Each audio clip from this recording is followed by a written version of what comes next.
What's up, everybody? Griever here, and if you've already read the title of this video and clicked on it, well, saw the thumbnail, so you know what we're going to be talking about here. We are talking about the summer's new hotness, the X-Shot Motorized Piston Pump, or Pump Piston, the MPP. This thing really doesn't have a name, which is kind of odd, but there is a colloquial nickname. I know my friends and some others have called this. I'm going to just refer this to as the MP because I would like monetization back on my channel eventually. So there's that. So I did purchase this with my own money. This was not sent to me. So as always, even if it was sent to me, my opinions are all my own. And I do always try and look for the positives alongside the negatives. So as with any of my reviews, we're going to go over the aesthetics of the blaster, how this thing works, what it comes with. We are going to take it over to the workbench to take a look at the actual internals of this thing, and then I'm going to give you my final thoughts on it. So, going over the aesthetics of it. The MP does match well with, well, of course it does because it's part of the Pro Skins line, I guess. So this matches very much with the theme of the Fury X, along with the redesigned X-Shot long shot. My review was on the original coloring of it, which was like red, white, and gray. The current long shot, while it's still the same blaster, maybe with an upgrade or two in the plunger tube, but it matches the blue, white, and pink coloring that this is. So what this comes with are the two iron sights up here, the barrel, obviously the blaster, a battery and the stock, a battery for this, along with a charger for the battery, a pair of iPro, one 15-round magazine, along with enough darts to actually fill it twice. So it comes with 30 darts. It also does come with a bearing scar as well. This is, I'm not sure of the angle, but it is a 4-bearing scar. And the bearings in here are actually plastic. They are not metal. So take that for what it is. So the way this works is you have, once the battery's in here, there is no on-off switch. You have either safe, fire, or full auto up here. You can, while all the controls are on the left side, you can get to it with if you are left-handed, it should not be a problem. If you are right-handed, it's very easy then to just kind of get there with your thumb on that side as well. One thing I would like to point out, this does not come with the barrel installed. You do have to actually put the barrel in there, but the neat thing with that is this front piece actually screws on and off, so it is actually a barrel collar. So if you don't want to use the one that it came with and would like to use a different one because you have updated or upgraded the spring or whatnot, it's very easy to swap out. You don't have to worry about opening the blaster up to get it or a 3D printed front end. It's all ready to go to upgrade your barrels. You have the battery housed in the stock here. You can unscrew the buffer tube. I kind of like that, and at the same time, I kind of don't, because if this comes loose,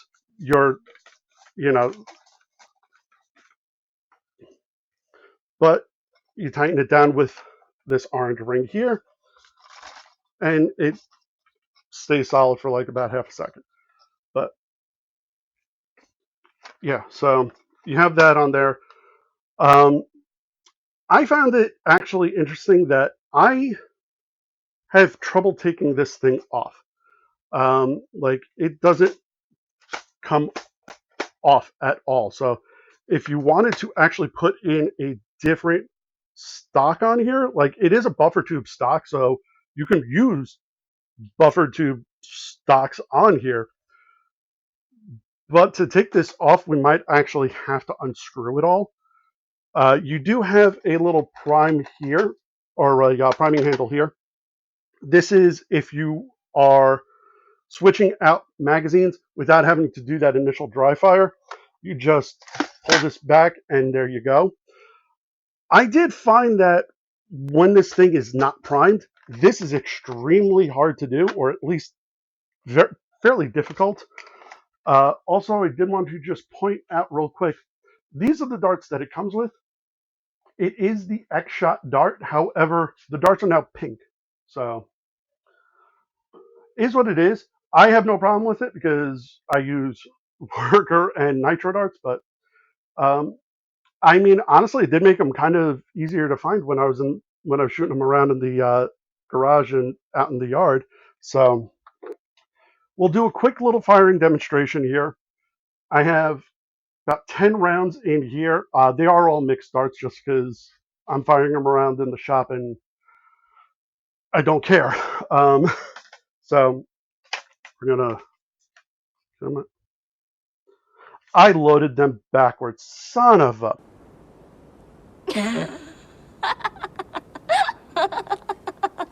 So, as mentioned, this is the magazine that it does come with. This is actually a 15 round magazine, so I mean, it's essentially a free Talon. Although I think it might have katana geometries, I'm not sure. But either way, this is the magazine it comes with. Fun little thing, it does actually come with a bumper at the bottom of it. However, the bumper is hard plastic. So while aesthetically it looks cool, functionally, I don't know how much better that's going to be.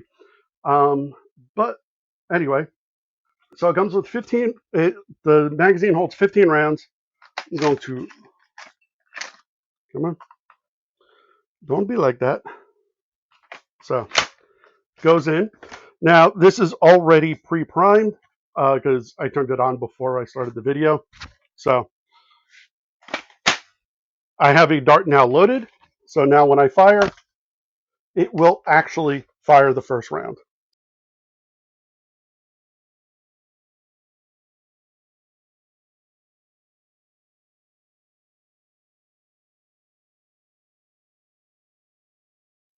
So, and there's that. Put it back onto safe. So you do also have full Picatinny rail with this blaster. The sights that comes on obviously fit no problem. Sorry, here. You get full Picatinny rail with this. You don't really have much of a front end on here. However, you do have a decent little hand rest right there. So when you're shouldering the blaster, you can just put your hand right there, and it actually does fit fairly nicely. Like, truthfully, when I saw this, I thought it would be an ergonomic nightmare, but overall, this actually does, it's not uncomfortable. It's actually nice. I kind of like it. But again, we'll get into that a little bit more later. So I think that's everything for the initial overview of it. Let's go over to the workbench, take a look at the inside of this, and then I'm going to come back and give you my final thoughts. We don't make mistakes. We have happy accidents. Okay, so we have the X-Shot AEB opened up here on the workbench. I've already taken out all the screws, obviously, because you're just looking at the insides of this thing. This was partially on me because I should have read directions. I did not. Which is all explained in the mission video. So I was not aware of how to basically deprime this thing. What you have to do is hold down the trigger for, I think it's like 5 to 10 seconds, and it will actually release the plunger. I did not know that. I had been trying to figure out how the hell you actually deprime this thing. I wasn't sure if after you turned it off, it did deprime itself or not. It did not. And so as I took out the last screw, it just popped on me. So lesson learned from that. So now I really have stripped this thing down. Obviously I've taken out the barrel here, but I also took off the buffer tube and the stock because I really wanted it to, I was actually trying to manually remove the stock and it wasn't coming off for some reason. I want to say, I think it may be because of this particular piece. This is what kind of slides in and out of the actual buffer tube. So this is actually what kind of keeps your battery wire from getting all like tangled up in just the loose tube and the stock sliding on and off. The buffer tube itself just unscrews right off once you're able to get the stock off. And once that stock is off, if you want to replace your buffer tube or your stock with something else, buffer tube compatible. So there's that. Now, getting into the meat and potatoes of the blaster, I mean, it's fairly robust and pretty compact in here. So I found out that this little guy right here actually came from the opposite side of the blaster, because this is the retention nut. Well, I'll get it later. Is the retention nut out of here for your jam door. And why they have the jam door screwed in, I honestly don't know. It is a snap close. So to me, to me that screw is not just redundant, but also kind of inhibitive a little bit. But again, getting into the meat and potatoes of things. So we have the gearbox, which is what the battery powers in order to prime and utilize the blaster itself. Up here you have your plunger, or your breech, your plunger and plunger tube, the electronic catch here, your spring, the spring rest, and then the screw point for the actual buffer tube. So the way this works is once the battery sends current here, runs the motor, runs all these gears, basically priming this thing back and forth, back and forth. I will say this has a very heavy oil smell. I don't know if it's because of whatever metal gears are in here. It needs a different kind of lubricant, but honestly, it smells like motor oil, at least to me. I don't think that really matters in the grand scheme of things, but is what it is. So here are your internals. I am going to try and put this thing back together, and God willing, I am able to, so I can get this thing working again, because, I mean, it's not expensive, but it's not cheap. So I want to make sure I can keep this working and not have to go looking for a second one, because I destroyed this one. But yeah, that's the internals of the X-Shot AEB. So I'm going to button this thing up, and then I will give you my final thoughts on this.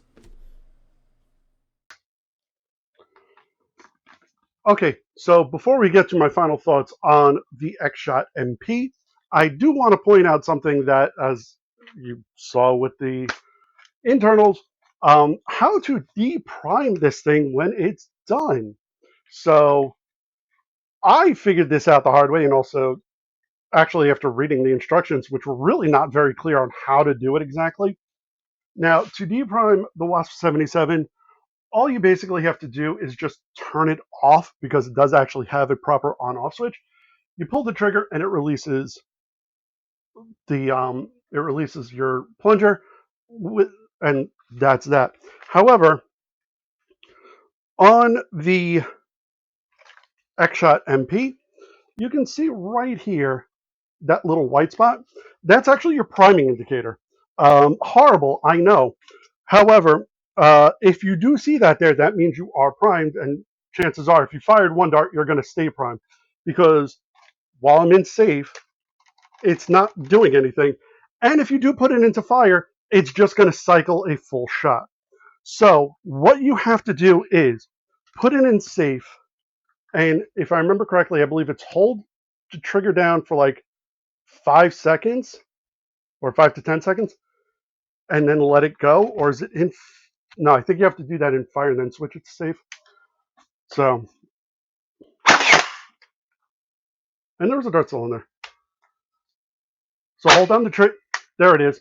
So in order to deprime this thing, you have to put it into single fire, pull the trigger, hold the trigger, switch it to safe, and then it releases your the plunger, because as you can see there, it is now open because there is that.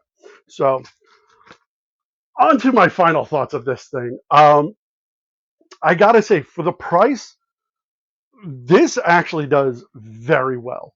You have an AEB that you can get from a box store for like, I think it's like 70 or 80 bucks. I'll put the correct pricing here. And it actually does have decent performance as well.